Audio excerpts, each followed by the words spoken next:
Welcome to D24 news. ముందుగా ముఖ్యాంశాలు.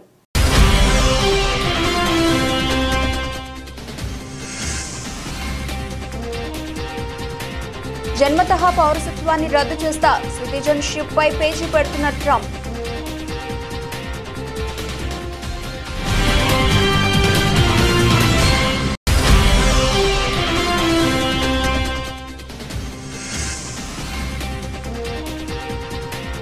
హిందువులపై దాడులు నిజమై అంగీకరించిన బంగ్లాదేశ్.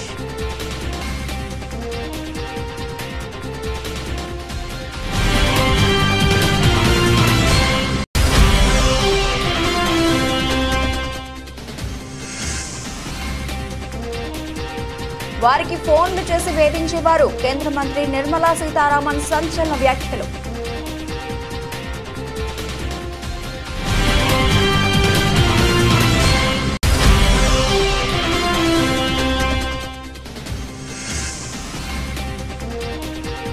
ఢిల్లీ నీదా నాదా, అస్తినలో ఆప్ బీజేపీ మధ్య రసవత్తర రాజకీయం.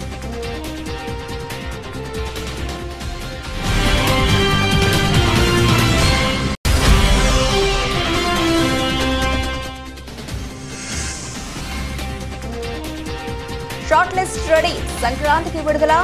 ఢిల్లీకి చేరిన తెలంగాణ కాంగ్రెస్ రాజకీయం.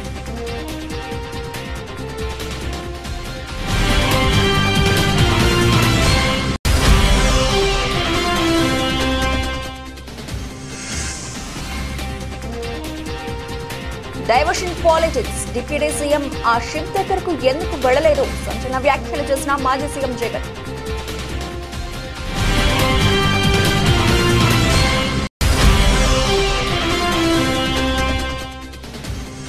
ఆసీస్ పర్యటనలో భారత్ కు ఘోర పరాభవం. స్మృతి మంధాన శతకం వృధా. 3వ వన్డేలోనూ టీమిండియాకు తప్పని ఓటమి.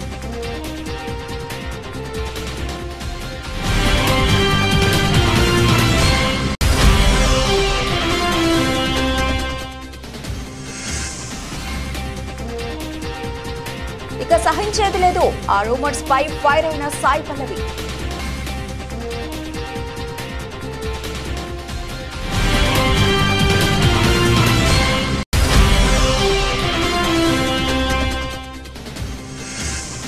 రిజర్వ్ బ్యాంక్ ఆఫ్ ఇండియా కొత్త గవర్నర్ గా సంజయ్ మల్హోత్రా. అసలు ఎవరి సంజయ్? ఆయన ట్రాక్ రికార్డ్ ఏంటి?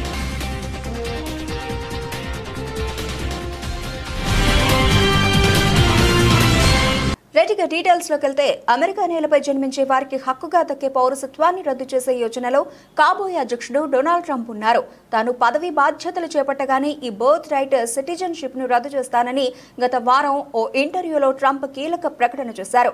జన్మతః పౌరసత్వం హాస్యాస్పదంగా మారిందని, దీనిని దుర్వినియోగం చేస్తున్నారని ఆయన పేర్కొన్నారు. ఇది బర్త్ టూరిజం కు అవకాశం కల్పిస్తోందని, ఇతర దేశాలకు చెందిన గర్భిణీలు కేవలం పుట్టబోయే బిడ్డకు అమెరికా పౌరసత్వం దక్కాలనే ఆలోచనతో అమెరికాకు వచ్చి జన్మిస్తున్నారని ఆయన వ్యాఖ్యానించారు.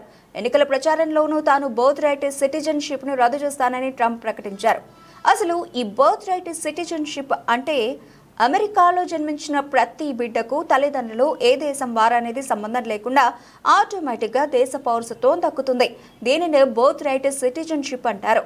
ఏ వీసాపై అమెరికాకు వచ్చినా, ఆఖరికి అక్రమంగా వలస వచ్చిన తల్లిదండ్రులైనా సరే ఇక్కడ బిడ్డకు జన్మనిస్తే ఆ బిడ్డకు అమెరికా పౌరసత్వం లభిస్తుంది. 1868 నుంచి అమెరికాలో ఈ బర్త్ రైట్ సిటిజన్షిప్ అమల్లో ఉంది. బర్త్ రైట్ సిటిజన్షిప్ ను రద్దు చేయడం సాధ్యమేనా? ఎన్నికల ముందు నుంచి బర్త్ రైట్ సిటిజన్షిప్ రద్దు చేస్తానని ట్రంప్ చెబుతున్నప్పటికీ అది అంత సులువు కాదని అమెరికా న్యాయ నిపుణులు అభిప్రాయపడుతున్నారు. అమెరికా రాజ్యాంగం 14వ రాజ్యాంగ సవరణ ద్వారా జన్మతః పౌరసత్వాన్ని కల్పించింది.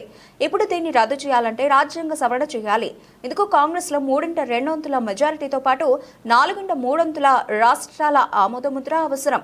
ట్రంప్ ఇది సాధించడం కష్టమని న్యాయ నిపుణులు చెబుతున్నారు. అయితే ఎగ్జిక్యూటివ్ ఆర్డర్ ద్వారా బర్త్ రైట్ సిటిజన్షిప్ పై ట్రంప్ ఆంక్షలు విధించగలరని అభిప్రాయపడుతున్నారు. ఒకవేళ ట్రంప్ గనుక బర్త్ రైట్ సిటిజన్షిప్ ను రద్దు చేస్తే అమెరికాలో ఉన్న లక్షలాది మంది భారతీయులపై ప్రభావం పడుతుంది. గ్రీన్ కార్డులు, H1B వీసాలపై అమెరికాలో ఉంటున్న భారతీయులు జన్మనిచ్చే పిల్లలకు అమెరికా పౌరసత్వం లభించదు. తల్లిదండ్రులకు పౌరసత్వం లభించడంపై పిల్లల పౌరసత్వం కూడా ఆధారపడి ఉంటుంది. పిల్లల పౌరసత్వం కోసం గ్రీన్ కార్డు ఉన్న తల్లిదండ్రులకు కొంత న్యాయపరమైన వెసులుబాటు ఉండే అవకాశం ఉందని, H1B వీసా కలిగిన తల్లిదండ్రులకు మాత్రం బిడ్డల పౌరసత్వంపై గందరగోళం నెలకొంటుందని ఇమిగ్రేషన్ నిపుణులు చెబుతున్నారు. అమెరికా గ్రీన్ కార్డుల కోసం లక్షల మంది భారతీయులు ఏండ్లుగా వేచి చూస్తున్నారు. ఇక పౌరసత్వం రావడం పెద్ద కలగా మారింది. ఇప్పటి వరకు పిల్లల పౌరసత్వంపై అయినా భరోసా ఉండేది. ఇప్పుడు అది కూడా పోయే ప్రమాదం నెలకొంది.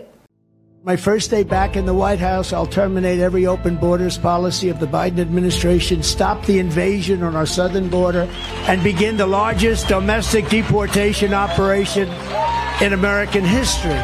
Together we will deliver low taxes, low regulations, low energy costs, low interest rates, low inflation so that everyone can afford groceries, a car, and a home. I delivered you the largest tax cuts in American history, and we'll do it again. We're going to get them lower, but we're going to do something else. No tax on tips. No tax on overtime. And no tax on Social Security for our great seniors. We cannot lose our dollar standard, everything the dollar represents, and we have to continue to have that be the world currency. I will create a government efficiency commission tasked with conducting a complete financial and performance audit of the entire federal government and making recommendations for drastic reform. I will end the Biden-Harris electric vehicle mandate on day one. I would immediately start with energy. I would drill, baby, drill. Massively raise wages for American workers and make the United States into a manufacturing powerhouse. Your wages will rise, your costs will fall, your job opportunities will grow. I will make a record investment in hiring, retention, and training for police officers. We will launch a federal task force to dismantle the gangs, the street crews, and the criminal networks that are ravaging our towns. We will stop the invasion, end migrant crime, support our police, strengthen our military, build a missile defense shield all around our country. And I will secure our elections. We have to secure our elections. Our goal will be proof of citizenship and voter ID. Very simple. Take back our campuses for all of the normal students who want a safe place from which to learn. We're going to keep critical race theory and transgender insanity the hell out of our schools, and we're going to keep men out of women's sports. I'm willing to do whatever I have to do to save our country and to save our Constitution. ఇటు బంగ్లాలో హిందువులపై జరుగుతున్న దాడులపై ఇన్నాళ్లు బుకాయిస్తూ వచ్చిన బంగ్లాదేశ్ ఎట్టకేలకు దానిపై U turn తీసుకుంది. హిందువులపై దాడులు నిజమేనని అంగీకరించింది. ప్రధాని హసీనా ఆగస్టులో పదవి చ్యుతురాలైన తర్వాత దేశంలో మైనారిటీలపై, ముఖ్యంగా హిందువులపై అక్టోబర్ 22 వరకు 88 మతపరమైన హింసాత్మక ఘటనలు చోటు చేసుకున్నాయని బంగ్లాదేశ్ అధికారికంగా ప్రకటించింది.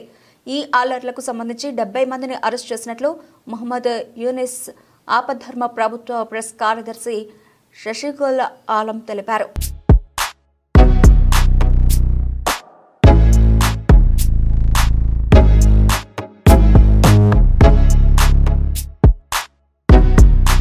ప్రభుత్వ రంగ బ్యాంకులను కేంద్ర ప్రభుత్వం తమ మోసపూరిత మిత్రులకు అపరిమిత వనరుగా ఉపయోగిస్తోందని కాంగ్రెస్ ఎంపీ రాహుల్ గాంధీ ఆరోపించిన విషయం తెలిసిందే. రాహుల్ వ్యాఖ్యలపై కేంద్ర ఆర్థిక శాఖ మంత్రి నిర్మలా సీతారామన్ మండిపడ్డారు. ఆయన విమర్శలను తిప్పికొట్టారు. ప్రభుత్వ రంగ బ్యాంకులను యూపీఏ హయాంలో తమ బంధుమిత్రులు చీకటి వ్యాపారుల కోసం ఏటీఎంలా వాడుకున్నారంటూ విరుచుకుపడ్డారు. తాము చెప్పిన వారికి రుణాలు ఇవ్వాలని బ్యాంకు సిబ్బందికి ఫోన్లు చేసి వేధించేవారని నిర్మలా సీతారామన్ ఆరోపించారు. కానీ నరేంద్ర మోదీ హయాంలో బ్యాంకులు, ప్రత్యేకంగా ప్రభుత్వ రంగ బ్యాంకులు గణనీయమైన పురోగతి సాధించాయని తెలిపారు. బీజేపీ హయాంలోనే 54 కోట్ల జన్ ధన్ యోజన ఖాతాలు, పీఎం ముద్ర రుణాలు, స్టాండ్ అప్ ఇండియా, అలాగే పీఎం స్వానిధి వంటి స్కీమ్స్ తీసుకొచ్చినట్లు తెలిపారు. మోదీ హయాంలో 4RS వ్యూహంతో పాటు పలు సంస్కరణలు అమలు చేస్తున్నామని, 3.26 లక్షల కోట్ల రూపాయల రీక్యాపిటలైజేషన్తో ప్రభుత్వ రంగ బ్యాంకులను బలోపేతం చేశామని కేంద్ర మంత్రి అన్నారు. నిర్మలా సీతారామన్ మాట్లాడుతూ, రాహుల్ గాంధీ వాస్తవాలు మాట్లాడాలి. బ్యాంకుల్లో కష్టపడి పనిచేసే ఉద్యోగులపై అసత్య ప్రచారం చేయడం మానుకోవాలి. ముందుగా ఆయన బ్యాంకింగ్ సెక్టార్పై అవగాహన పెంచుకోవాలి. యూపీఏ హయాంలో బ్యాంకులను ఏటీఎంలా వాడుకున్నారు. కాంగ్రెస్ నేతలు చెప్పిన వారికే రుణాలు ఇవ్వాలని ప్రభుత్వ రంగ బ్యాంకుల్లోని సిబ్బందికి ఫోన్లు చేసి వేధించారు. రుణాలు ఇవ్వని పక్షంలో వారిని టార్గెట్ చేసేవారంటూ పేర్కొన్నారు.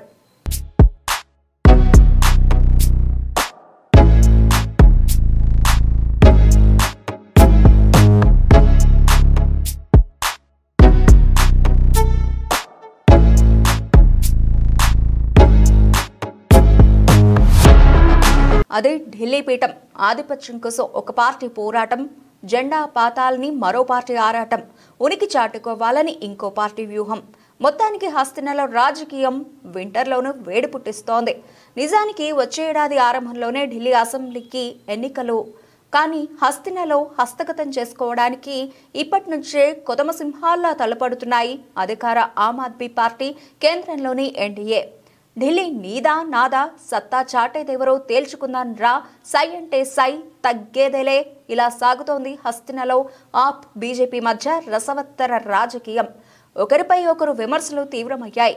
ఎన్నికలే లక్ష్యంగా ప్రజలను ఆకట్టుకునే పథకాలు, మేనిఫెస్టోల రూపకల్పనలో బిజీ అయ్యాయి. అదే సమయంలో అవినీతి అక్రమాలపై ఒకరిపై మరొకరు దుమ్మెత్తి పోసుకుంటున్నారు. కేజ్రీవాల్ మాత్రం సింగిల్ గానే ఎన్నికల బరిలోకి దిగి బీజేపీతో తాడో పేడో తేల్చేసుకుంటున్నానంటున్నాడు.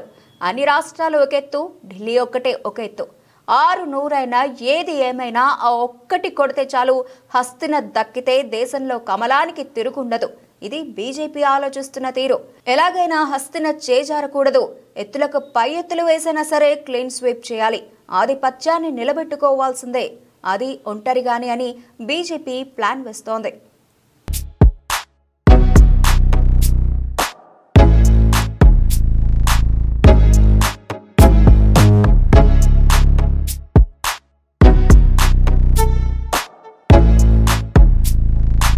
కాంగ్రెస్ ప్రభుత్వం అధికారంలోకి వచ్చి ఏడాది పూర్తయింది.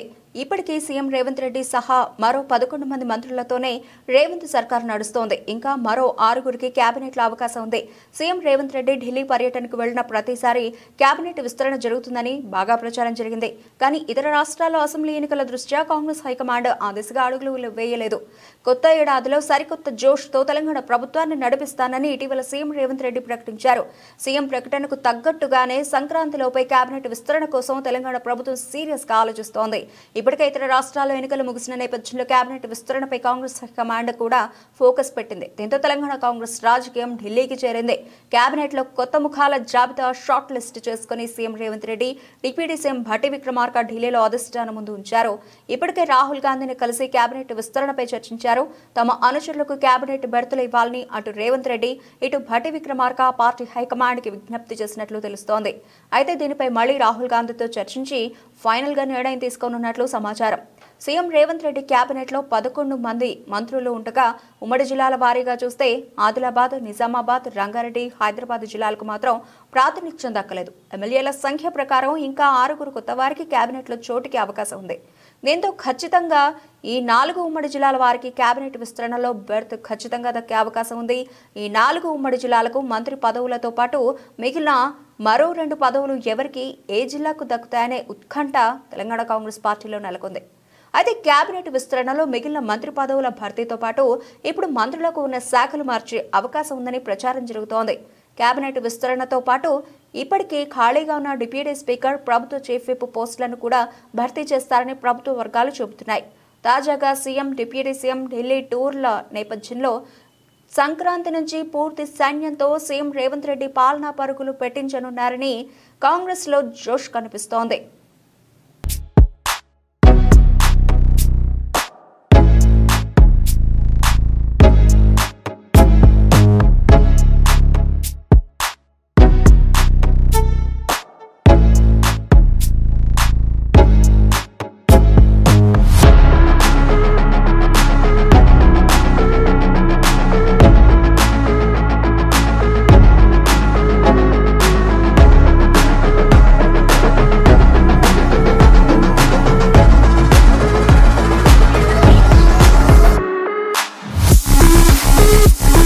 ఇటు సీఎం చంద్రబాబు నాయుడు సూపర్ 6 హామీలు అమలు చేయలేక ప్రతి నెల ఒక అంశం తీసుకొచ్చి ప్రజలను తప్పుదో పట్టిస్తున్నారని వైసీపీ అధినేత మాజీ సీఎం జగన్మోహన్ రెడ్డి మండిపడ్డారు.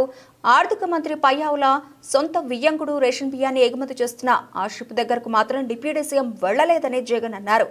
6 నెలలుగా రాష్ట్రంలో కూటమి ప్రభుత్వ పాలన జరుగుతోందని, చెక్ పోస్టులు దాటి బియ్యం కాకినాడ పోర్టు వరకు ఎలా వస్తున్నాయని జగన్ ప్రశ్నించారు.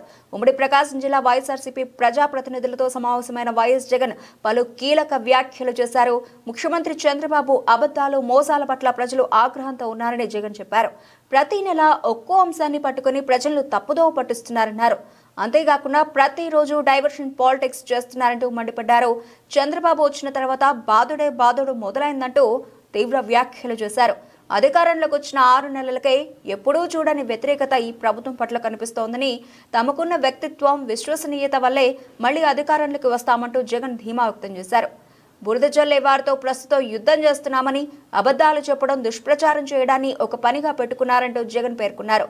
దాన్ని తిప్పికొట్టాల్సిన అవసరం ఉందని వైసీపీ శ్రేణులకు పిలుపునిచ్చారు. పార్టీలో ప్రతి ఒక్కరికి సోషల్ మీడియా ఖాతా ఉండాలని, అన్యాయం జరిగితే దాని ద్వారా ప్రశ్నించాలంటూ వైసీపీ పార్టీ శ్రేణులకు జగన్ సూచనలు చేశారు. డిసెంబర్లోకి వచ్చేసరికి ఇప్పుడు కొత్తగా మీరు అంతా మనం చూస్తూ ఉన్నాం, రేషన్ బియ్యం అంటానండి. ఇప్పుడు కొత్తగా కనిపిస్తూ ఉందా రేషన్ బియ్యం అని చెప్పి. ఇప్పుడు నాకు నిజంగా ఆశ్చర్యం అనిపిస్తుంది ఆ రేషన్ బియ్యం కథలీలు చెప్తా ఉన్నప్పుడు. ప్రభుత్వంలో ఎవరున్నారు అని, ప్రభుత్వంలో మనం ఉన్నామా, ప్రభుత్వంలో వాళ్ళు ఉన్నారా అని నాకు అర్థం కాల.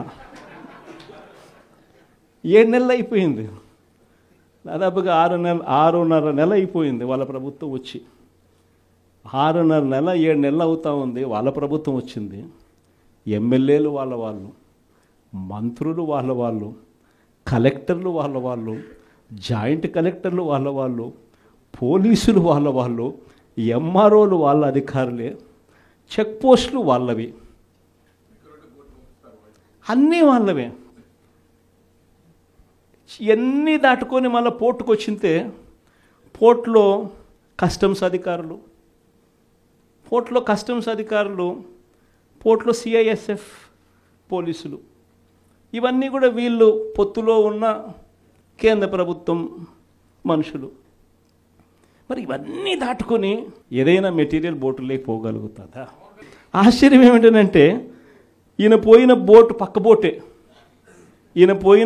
పక్క బోటే ఫైనాన్స్ మినిస్టర్, ప్రస్తుత ఫైనాన్స్ మినిస్టర్ పయ్యావుల కేసు వాళ్ళ సొంత వియ్యంకుడిది, శ్రీనివాసరావు గారిని సొంత వియ్యంకుడిది, పట్టాభి రైస్ ఎక్స్పోర్ట్స్. ఆయన ఎక్స్పోర్ట్ చేస్తున్నాడు పక్కన, అదే పోర్ట్లోనే పక్కన. అడిగిపోడు దీంట్లోకి వచ్చి మాట్లాడతాడు. నాకు ఆశ్చర్యం అనిపించింది, అసలు ఏందిరా నాయన ఇది, ఎవరు ప్రభుత్వంలో ఉన్నాము, ఎవడు చేస్తూ ఉన్నాడు అని చెప్పి. వైఎస్ఆర్సీపీలో మన కార్యకర్తలు మనోళ్ళందరూ వ్యవస్థీకృత నేరాలంట. అసలు వ్యవస్థీకృత నేరాలు చేస్తూ ఉండేది ఎవరు? చేస్తూ ఉండేది వాళ్ళు, చేసింది వాళ్ళు, మన మీద ఏళ్ళెత్తి చూపిస్తూ ఉండరు. ఆస్ట్రేలియా పర్యటనలో భారత మహిళా జట్టుకు ఏదీ కలిసి రాలేదు. వరుసగా 3వ వన్డే మ్యాచ్లోనూ ఓటమి పాలైంది. దీంతో 3 మ్యాచ్ల వన్డే సిరీస్ను ఆస్ట్రేలియా 3-0 తేడాతో క్లీన్ స్వీప్ చేసింది. ఆసీస్ నిర్దేశించిన 299 పరుగుల లక్ష్య ఛేదనలో భారత్ 45.1 ఓవర్లలో 215 పరుగులకే ఆలౌట్ అయింది. దీంతో ఆసీస్ 83 పరుగుల తేడాతో ఘన విజయాన్ని అందుకుంది. భారత బౌలర్లలో స్మృతి మంధానా 109 బంతుల్లో 14 4లు, 1 6 సెంచరీతో చెలరేగింది. అలాగే హార్లిన్ డియోల్ పర్వాలేదనిపించింది. మిగిలిన వారిలో కెప్టెన్ హర్మన్ ప్రీత్ కౌర్ అలాగే జెమిమా రోడ్రిగ్స్లు 2 అంకెల స్కోర్ చేశారు. మిగిలిన వారంతా సింగిల్ డిజిట్కే పరిమితమయ్యారు. ఆసీస్ బౌలర్లలో ఆష్లిన్ గార్డ్నర్ 5 వికెట్లు తీసింది. అలానా కింగ్, మెగాన్ షర్చ్ చెరో 2 వికెట్లు తీశారు. అన్నాబెల్ సదర్లాండ్ ఓ వికెట్ సాధించింది. అంతకుముందు తొలుత బ్యాటింగ్ చేసిన ఆస్ట్రేలియా నిర్ణీత 50 ఓవర్లలో 6 వికెట్ల నష్టానికి 298 పరుగులు చేసింది. ఆసీస్ బ్యాటర్లలో అన్నాబెల్ సదర్లాండ్ శతకంతో చెలరేగింది. అలాగే Ashleigh Gardner, Tahlia McGrath half సెంచరీలతో రాణించారు. భారత బౌలర్లలో అరుంధతి రెడ్డి 4 వికెట్లు తీసింది. దీప్తి శర్మ ఓ వికెట్ సాధించింది.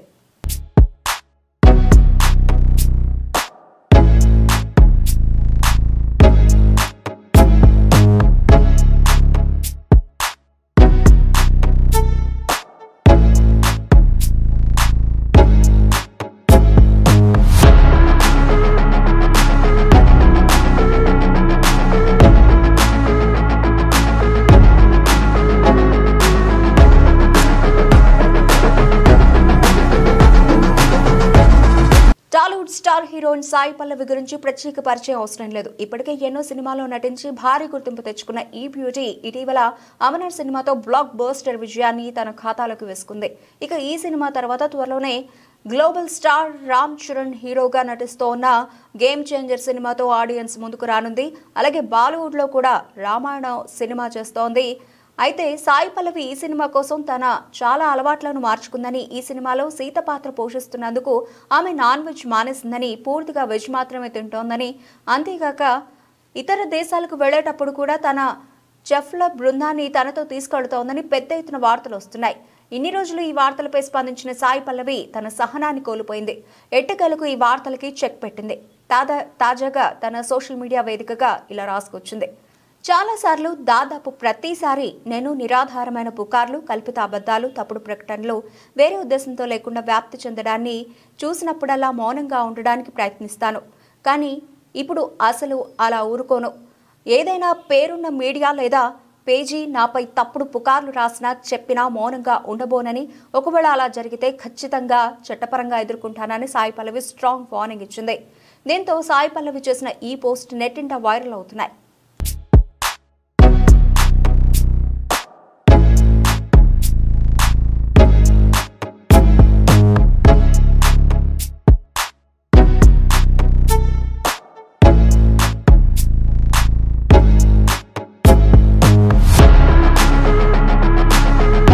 Reserve bank of India governor Shaktikanta Das పదవీ కాలం మంగళవారంతో ముగిసిన విషయం తెలిసిందే.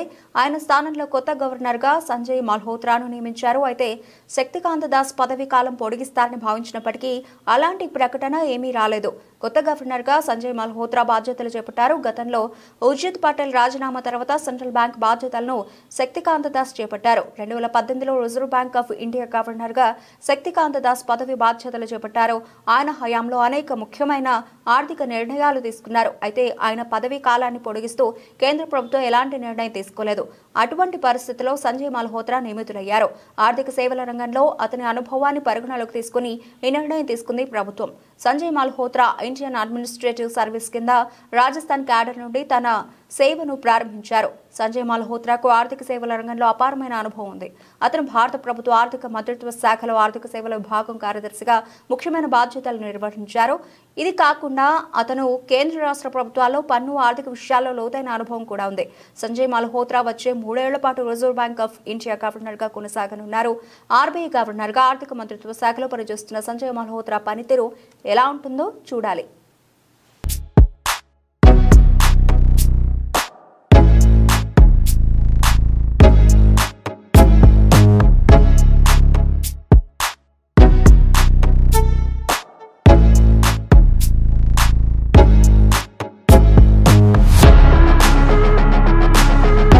బులెటిన్ ముగించే ముందు హెడ్లైన్స్ మరోసారి.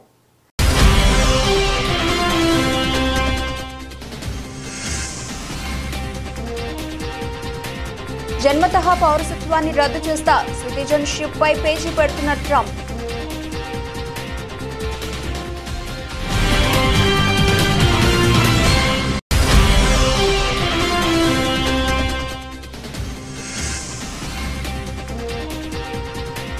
హిందువులపై దాడులు నిజమై అంగీకరించిన బంగ్లాదేశ్.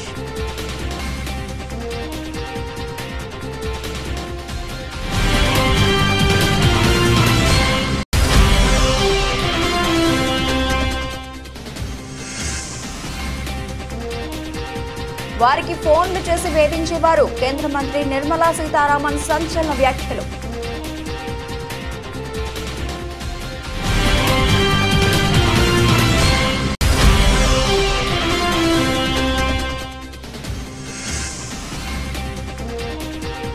ఢిల్లీ నీదా నాదా, అస్థినలో ఆప్ బీజేపీ మధ్య రసవత్తర రాజకీయం.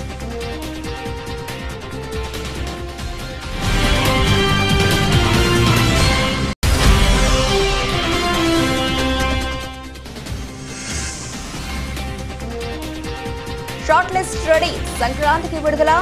ఢిల్లీకి చేరిన తెలంగాణ కాంగ్రెస్ రాజకీయం.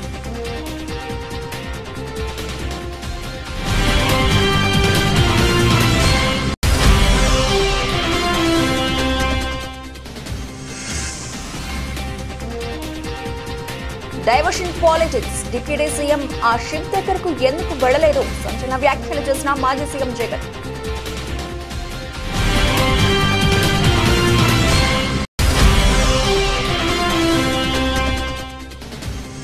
ఆసీస్ పర్యటనలో భారత్కు ఘోర పరాభవం. స్మృతి మంధాన శతకం వృధా. 3వ వన్డేలోనూ టీమిండియాకు తప్పని ఓటమి.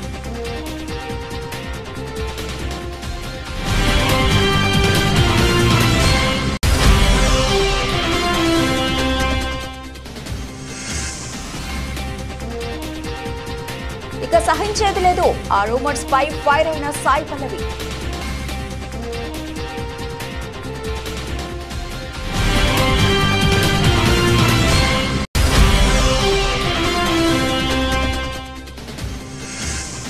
రిజర్వ్ బ్యాంక్ ఆఫ్ ఇండియా కొత్త గవర్నర్ గా సంజయ్ మల్హోత్రా. అసలు ఎవరి సంజయ్? ఆయన ట్రాక్ రికార్డ్ ఏంటి?